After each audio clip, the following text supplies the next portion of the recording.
नमस्कार दोस्तों। OCN network में आपका स्वागत है। मैं हूं ओमकार चौधरी। देखिए, जो इस समय जियोपॉलिटिकल घटनाक्रम है और जिस तरीके से ये वर्ल्ड ऑर्डर बदल रहा है, बहुत सारी ताकतों को वो एक्चुअल में पच नहीं रहा है और जो स्थितियां बदल रही हैं उसको वो सहज तौर पर स्वीकार नहीं कर पा रहे हैं। इधर हमारे आसपास भी काफी तेजी से चीजें बदलती हुई दिखाई दे रही हैं। कुछ समय पहले तक चीन के साथ हमारे अलग तरह के ताल्लुकात थे, अलग तरह की तनातनी थी। लेकिन कजान में जब प्राइम मिनिस्टर मोदी और शी जिनपिंग की मुलाकात हुई और जाहिर है वहां पर चूंकि राष्ट्रपति पुतिन थे दोनों के साथ और बीच में, तो चीजें नॉर्मलाइज होनी शुरू हुई और उसका नतीजा ये है कि प्रधानमंत्री अब 2 दिन की चीन की यात्रा पर भी पहुंच रहे हैं अपना जापान विजिट खत्म करके। लेकिन आज हम जापान विजिट की या चीन विजिट की बात नहीं कर रहे हैं। बस ये संदर्भवश मैंने आपको बताया है कि स्थितियां कैसे बदल रही हैं। आज मैं सुधाकर जी के साथ चर्चा करूंगा इस मुद्दे पर, जो हमारे army chief general Upendra Dwivedi ने कहा था कि अगला युद्ध बहुत दूर है नहीं, और हमारे डिफेंस मिनिस्टर भी इस तरफ इशारा कर चुके हैं।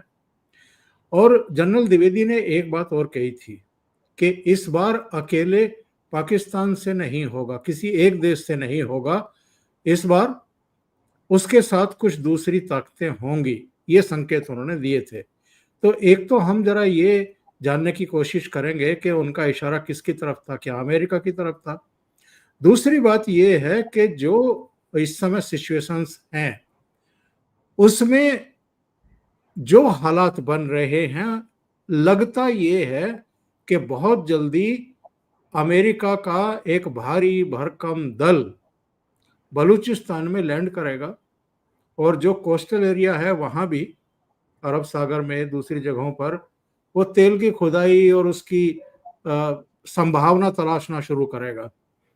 तो बहुत सारे रक्षा सुरक्षा विशेषज्ञों का ये कहना है कि भाई अगर अमेरिका लैंड कर गया वहां पर और दूसरी जगहों पर भी लैंड कर गया, एक जानकारी ये भी मिल रही है कि लाहौर में इनके जो दामाद हैं ट्रंप साहब के, कुशनर, उन्होंने बाकायदा अपना एक दफ्तर रन करना शुरू किया है। तो अगर अमेरिका वहां पहुंच जाता है तो भारत के लिए फिर किसी तरह की कार्रवाई करना जरा मुश्किल होगा। कई चीजें हैं, जरा उन पर भी डिस्कशन करेंगे। तो मेरे साथ आज काफी समय बाद मेजर जनरल सुधाकर जी जुड़ रहे हैं, उनको जोड़ लेते हैं। विशिष्ट सेवा पदक से सम्मानित हैं, 37 वर्ष की भारतीय सेना की उनकी सर्विस है और जियोपॉलिटिकल रक्षा सुरक्षा मामलों के विशेषज्ञ हैं। सुधाकर जी, बहुत स्वागत है आपका। नमस्कार।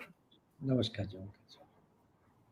सुधाकर जी, सबसे पहले तो मैं आपको ये जानना चाहूंगा कि अभी जैश के 3 आतंकवादी नेपाल के जरिए बिहार में घुसे हैं, जिस पर हाई अलर्ट जारी किया गया है।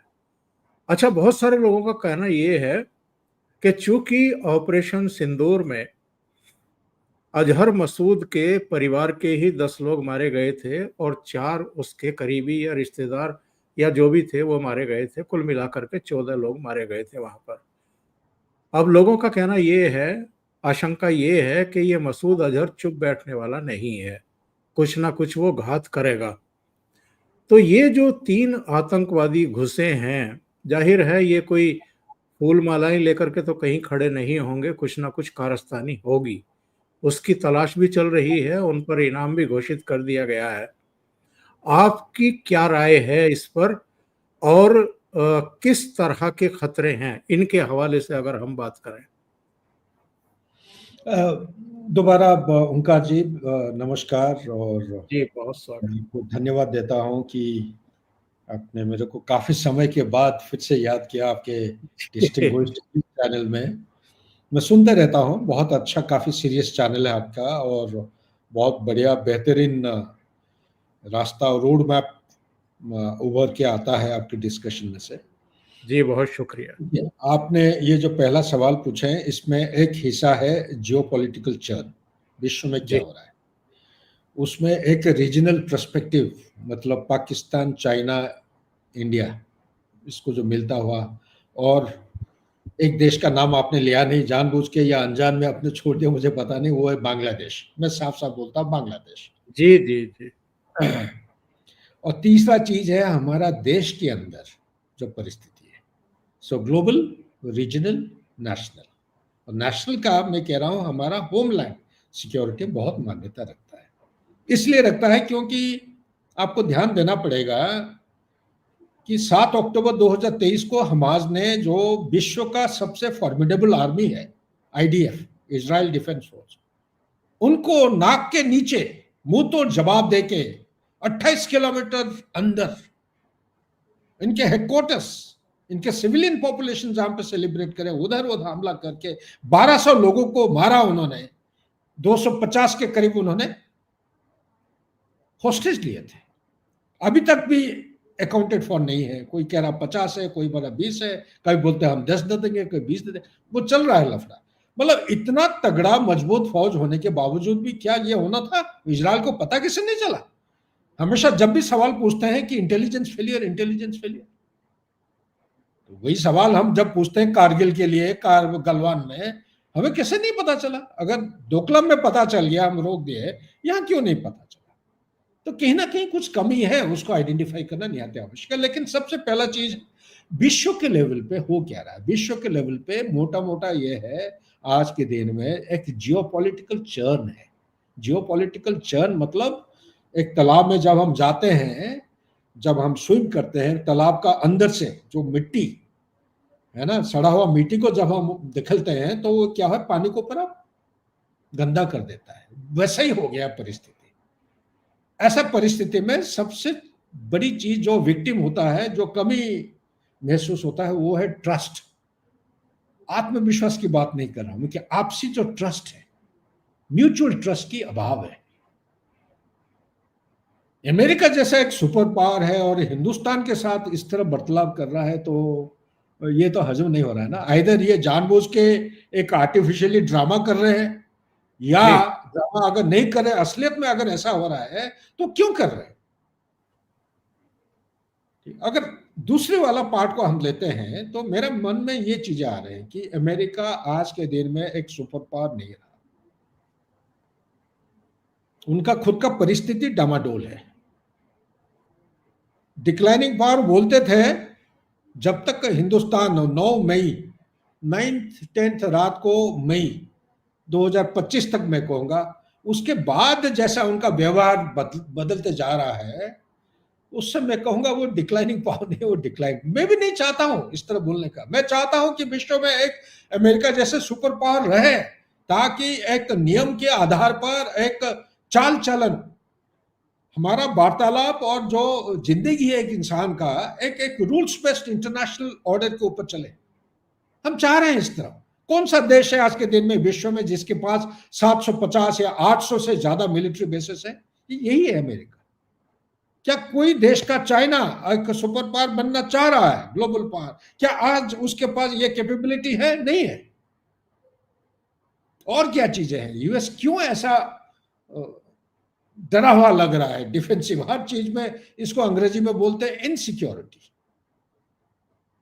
आप दूसरे के ऊपर गाली गलौज जब देते हैं, तो इसका मतलब ये जाहिर है कि आपका खुद का जो कमजोरी है, उसको छुपाने की आप कोशिश कर रहे हो। क्या है कमजोरी? जी, नर्वस जी, क्यों है?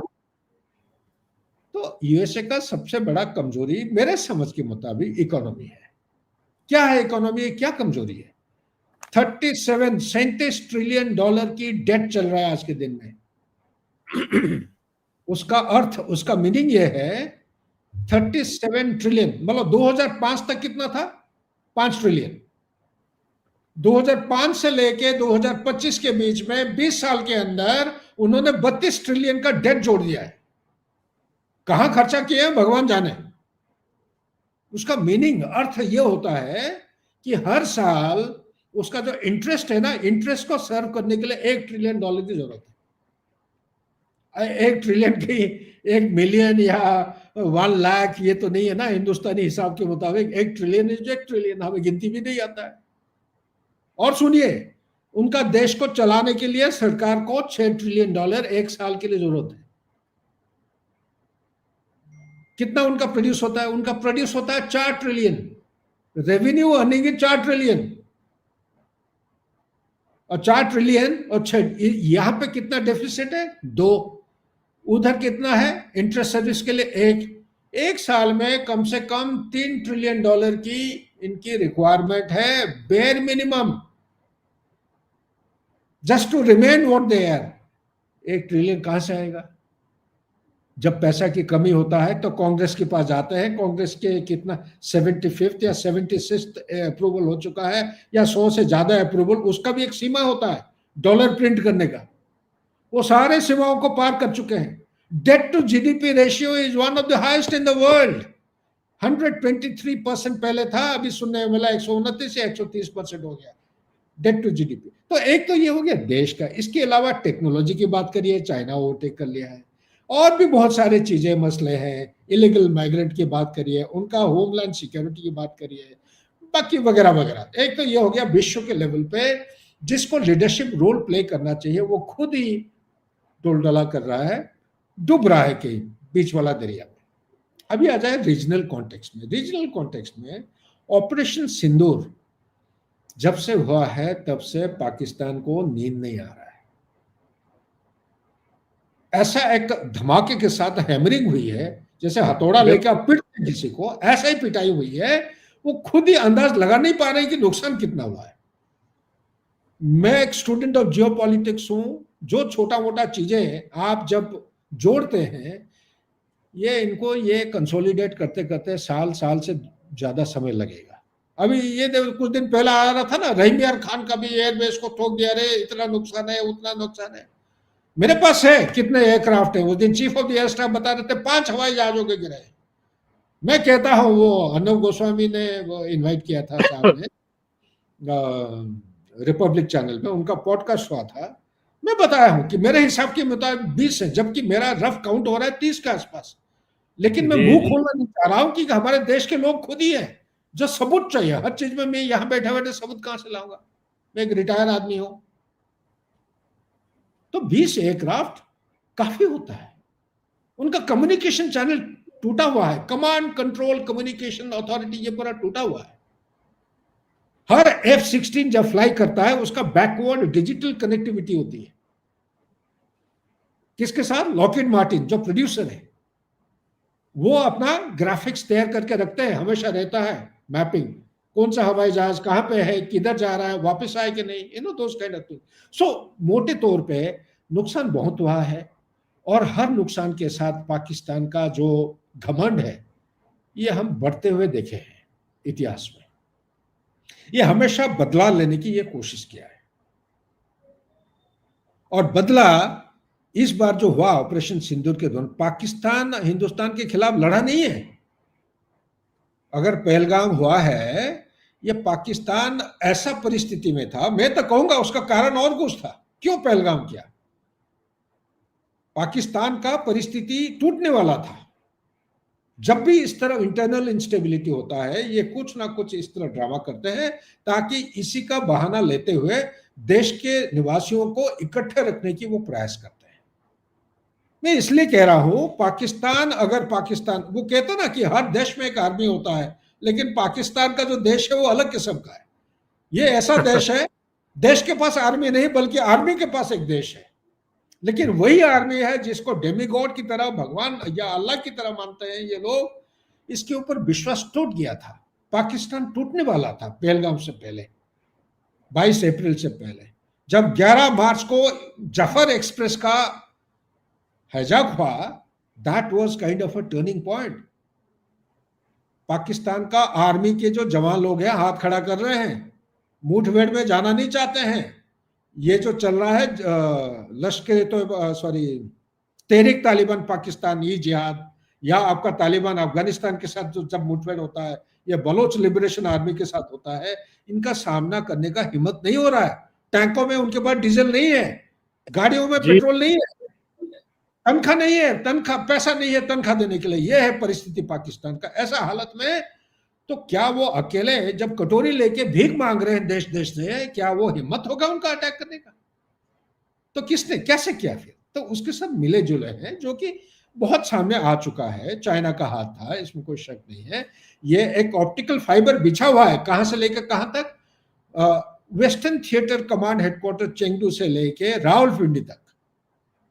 इसका मीनिंग क्या है कि वेस्टर्न कमांड थिएटर हेडक्वार्टर अगर वहां पे है तो उसका कनेक्टिविटी सैटेलाइट प्लेटफॉर्म यानी कि स्पेस प्लेटफॉर्म के साथ जुड़ा हुआ है। तो स्पेस प्लेटफॉर्म के साथ जो जुड़ा हुआ है, वहां से लेके यहां तक कमांड, कंट्रोल, कोऑर्डिनेशन और रेकी, सर्वेलेंस या ऑर्डर जब देते हैं कि हाँ आप टारगेट चुनो, हमारे लिए 2.5 to 3 फ्रंट हो सकता है, लेकिन चाइना के लिए ये एक ही फ्रंट है। ये अमेरिका का पश्चिम वाला जो कोस्ट लाइन है, वेस्ट कोस्ट से लेके अफ्रीका का ईस्ट कोस्ट, इसको इंडो पैसिफिक का स्वात बोलते हैं, कॉरिडोर बोलते हैं। ये पूरा स्वात को निगरानी रख रहा है उनके सैटेलाइट्स।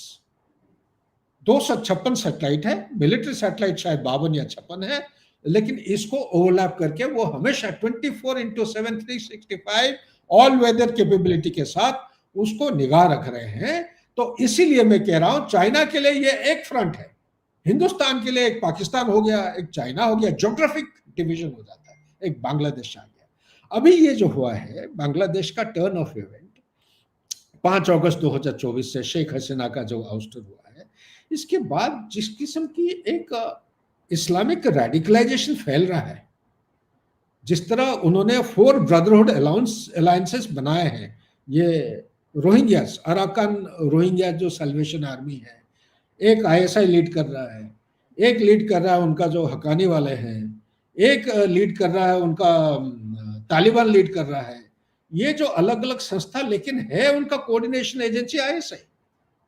वो क्या करना चाह रहे हैं? आपको याद होगा 14 April if I remember, Dhaka university में टीचर और स्टूडेंट्स का एक इंटरेक्शन हो रहा था चाय पार्टी में। एक बड़ा सा एक झंडा लगाया था, ग्रेटर बांग्लादेश, बिहार, झारखंड, उड़ीसा, इस तरफ का कंप्लीट नॉर्थ ईस्ट के स्टेट्स, म्यांमार का जो अराकान जो है ना, वो रखाइने प्रोविंस, उसमें भी जोड़ा हुआ है। कहीं ना कहीं ये जुड़ा हुआ है, छोटे छोटे। इसको मैं बोलता हूं डेविल्स ट्रायंगल। और 19 जून को चाइना ने एक मीटिंग रखा था कुनमिंग में। उस मीटिंग में हुआ क्या? उस मीटिंग में यह हुआ कि उनका डिप्टी सेक्रेटरी या कोई मिनिस्टर ऑफ एक्सटर्नल अफेयर्स के जो कोई नुमाइंदे हैं या एडिशनल सेक्रेटरी, इनको बुला के उन्होंने इकोनॉमिक बहाना लेते हुए एक कोलैबोरेटिव एफर्ट पे एक मीटिंग कराए थे। पहला मीटिंग था कुनमिंग में। अब मेरा इंटरव्यू लिया था कोई न्यूज़पेपर, मेरे मुंह से निकल गया था, मैं सोच समझ के बताया था। लोगों ने सोचा कि ये कहीं ऐसा ही लूज स्टेटमेंट दे रहा है। मैंने बोला था डेविल्स ट्रायंगल। क्यों बोला था डेविल्स ट्रायंगल? डेविल्स ट्रायंगल इसलिए बोला था कि ये जो पाकिस्तान एक तरफ, बांग्लादेश दूसरे तरफ, आज के दिन में पाकिस्तान का जो मिलिट्री हार्डवेयर है 81% चाइना से इंपोर्ट होता है, बांग्लादेश का 82%। अगर बीआरआई आप देखते हैं इन्वेस्टमेंट, 62 बिलियन उधर सीपेक में इन्वेस्ट किए हैं और इधर 38 बिलियन इन्वेस्ट कर रखे हैं। बांग्लादेश के naval forces, 3 dimensional force China ने बनाया है। Consortium of funds, state department लेके उनका जो जैसा हमारा स्टॉक एक्सचेंज होता है, ढाका स्टॉक एक्सचेंज को उन्होंने टेक ओवर किया है। इसी तरह उनका Padma bridge, railway line, pipeline, national highway, docks, naval dockyards, या कुतुबदिया एक नेवल सबमरीन डॉकयार्ड है उसको, प्यारा पोर्ट, एसीजेड। और सबसे इंपॉर्टेंट चीज है कि वहां पे जो गैस है, 60 ट्रिलियन क्यूबिक फीट का जो गैस है, उसके ऊपर निगाह है, जो बांग्लादेश से लेके वो पाइप के जरिए से लेना चाहते हैं का सिंचुआन प्रोविंस में। तो ये सारी चीजें, ये जो जमायती वाला जो एक्टिव हुए हैं, और इलेक्शन का अभी ऐलान हुआ है कि फरवरी को होगा, या फरवरी से बोले शायद रमजान से पहले होना है, समथिंग लाइक दैट। 26 फरवरी 16 फरवरी का रमजान है, उससे पहले होगा। तो जब भी करते हैं, क्या इलेक्शन ये सारे मसलों को हल करने का कोई गुंजाइश रखता है?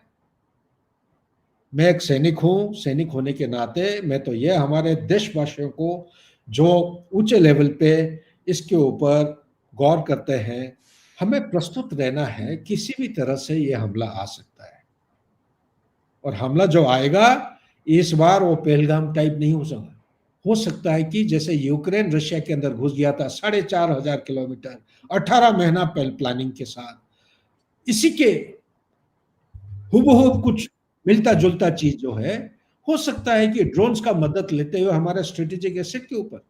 मैं तो ये कहूंगा यहां तक जाने की उनको जरूरत नहीं है। हमारा सोशियो इकोनॉमिक फॉल्ट लाइन इतने सारे हैं, इतना जाति है, इतना कास्ट है, हमारे रिलीजियन 9 है, 9 में से 4 इंटरनेशनल ये हैं, आपके एथनिक ट्राइब हैं 2336 के करीब, ठीक है नहीं। भाषा आपके शेड्यूल्ड भाषा है 22, 2 नेशनल लैंग्वेज, बट असलियत में गिनती करेंगे 18 से ज्यादा भाषा है। पॉलिटिकल पार्टी आपके 2400 है।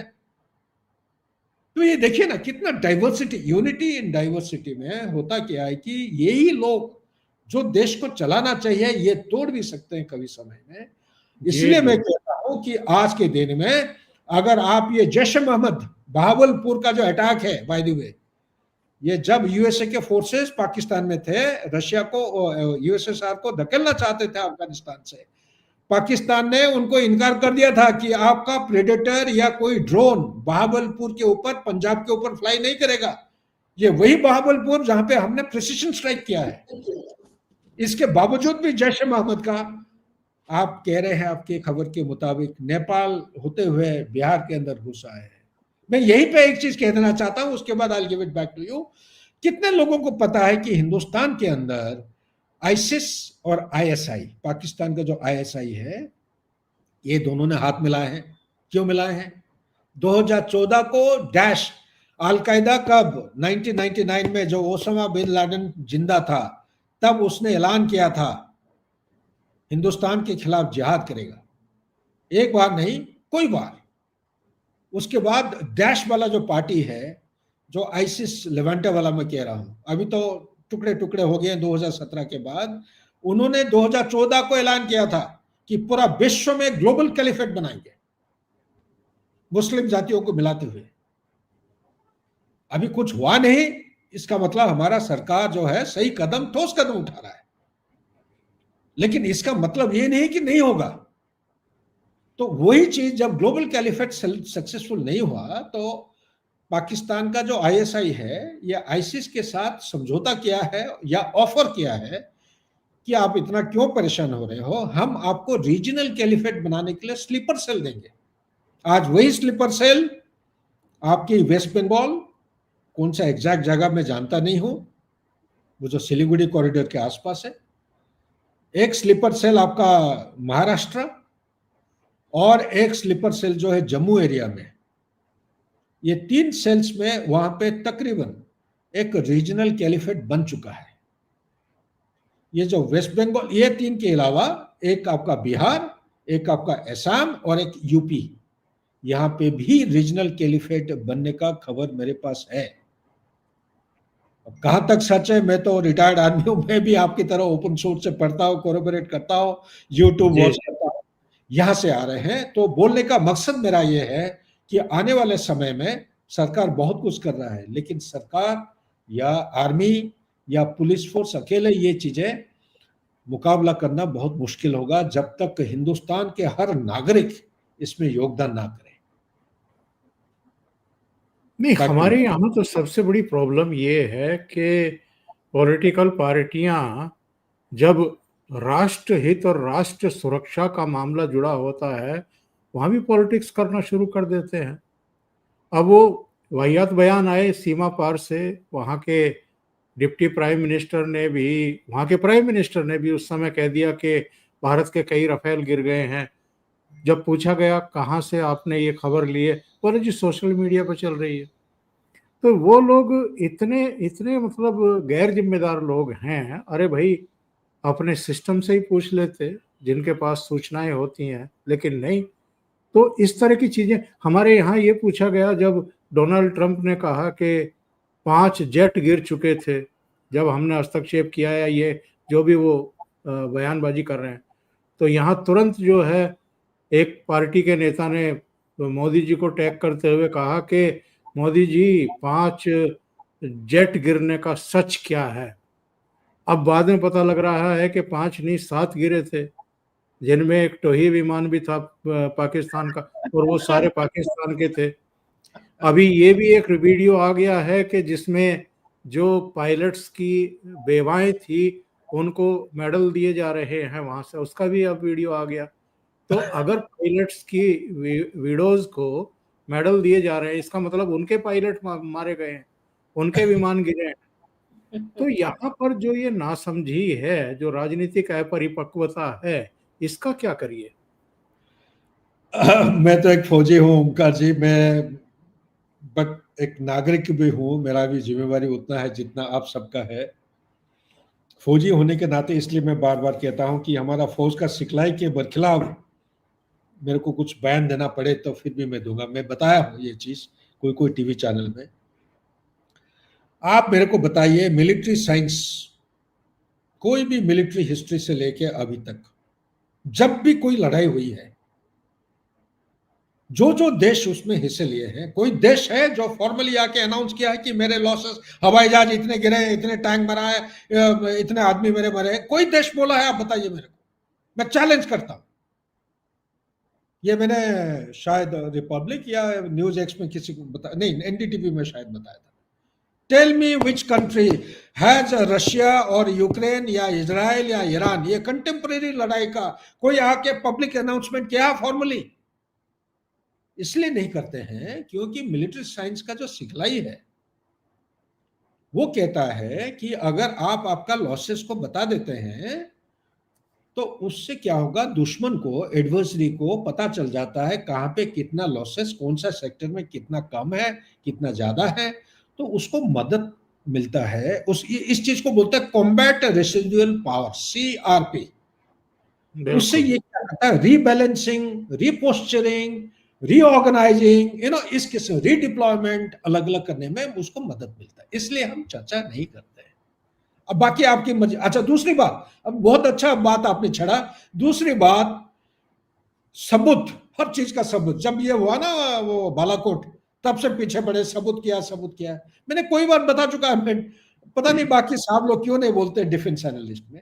आप बताइए मेरे को, मिलिट्री एनालिसिस या टीचिंग में कौन सा देश में ये, चाहे नाटो फोर्सेस लो, यूएस लो, जापान लो, साउथ ईस्ट एशिया, चाइना, कोई भी देश में क्या सिखलाई में आपको ये बताया जाता है कि हमला के लिए जब जाते हो, हमला करने के बाद आप कैमरा लेके फोटो खींचोगे?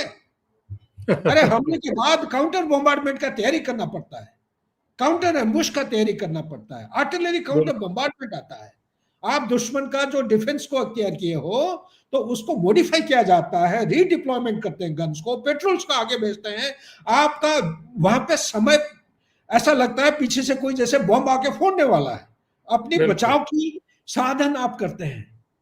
ऐसा हालत में आप फोटो खींच के आपके, फिर भी मैं कह रहा हूं हमारे आर्म फोर्सेस को मैं बधाई देना चाहता हूं, मुबारकबाद देना चाहता हूं।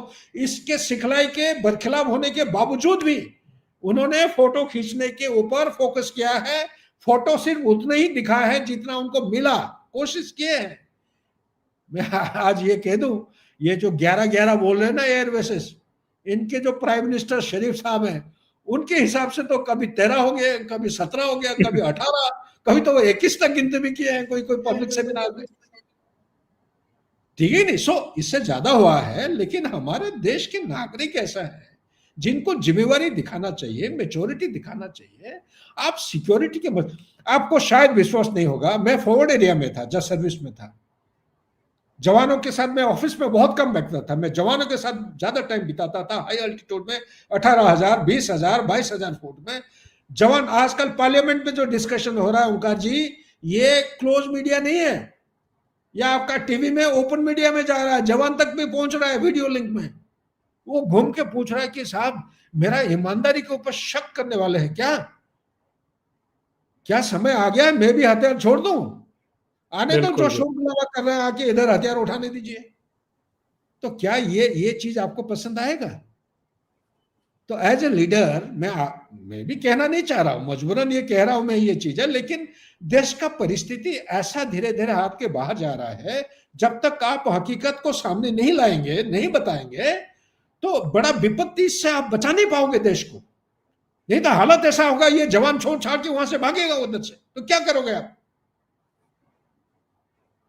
सो इसीलिए ये जो आप बांग्लादेश वाला जो आप मुद्दा उठाए हैं, ये इस किस्म के हाइब्रिड वॉरफेयर होने का काफी आशंका है मेरे विचार के मुताबिक। ये हाइब्रिड वॉरफेयर में उड़ीसा में मेरे ख्याल से 10-12 दिन में उड़ीसा को बिलोंग करता हूँ, मैं विदेश गया था कहीं पे, मेरे पास मैसेज आया, वहां पे जवान औरत, स्कूल गोइंग गर्ल चिल्ड्रन, इनको रास्ते में से हाईजैक, काफी मतलब काफी परेशान किया जा रहा है, उनको धमकी दिया जा रहा है, उनको रिलीजियस कन्वर्जन की उनको दबाव डाल रहे हैं।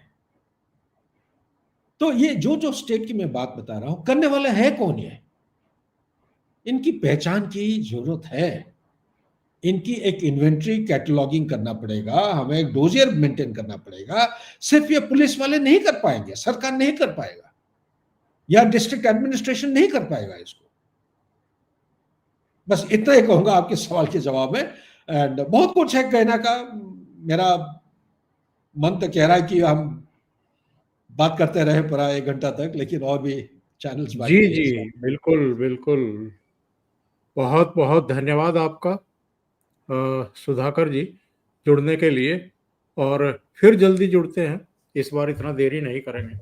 Thank you so much. Thank you, बहुत धन्यवाद। नमस्कार। कोई कुछ गलती हुआ है तो माफ करिएगा, लेकिन मैं अपना दिल की बात सामने रखा हूँ। एंड थैंक यू सो अगर मच। अच्छा नहीं लगे नहीं, तो बढ़िया, अच्छा नहीं लगता है फिर कोई बात नहीं, माफ कर दीजिए। Thank you so much.